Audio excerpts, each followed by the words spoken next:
Welcome to the how-to video series by Massey Ferguson.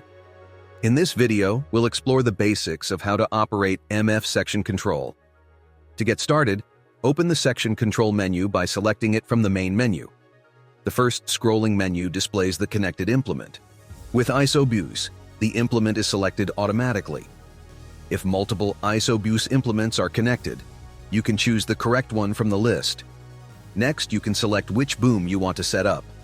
For example, if you're working with a seeder that can also sow granulates or fertilizer, you can choose which boom to configure here.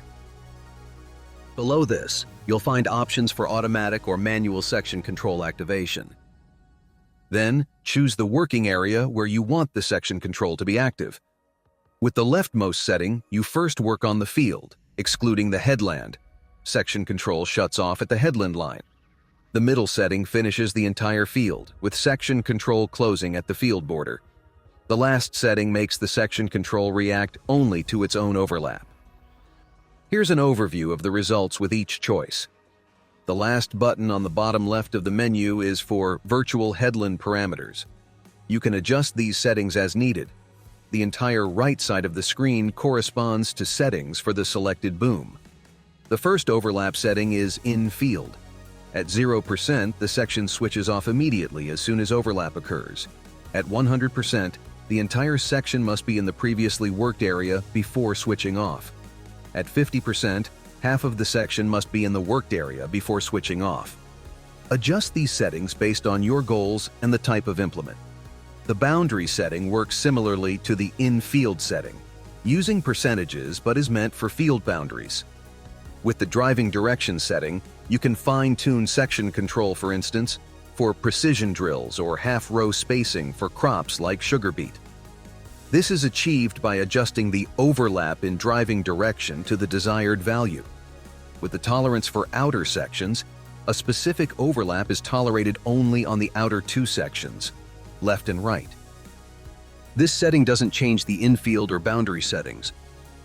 For example, if slip or drift occurs, the outer section might switch off too early. This can be corrected with this setting. The bottom left of the right part is the Access to Sections Advanced Settings. Click on the wrench icon to access section widths, section numbers, and section delays management page. With boom control settings, you can decide if the currently selected boom is automatically managed. If boom control is set to auto, the boom can be managed in auto mode. If set to manu, it can only be managed in manual mode. The second page offers more settings, such as locking section control in reverse driving and setting a minimum speed threshold for section control activation.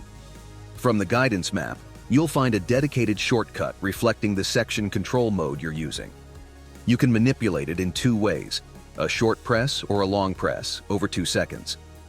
A short press switches between auto and manual modes, while a long press opens or closes the shortcut menu.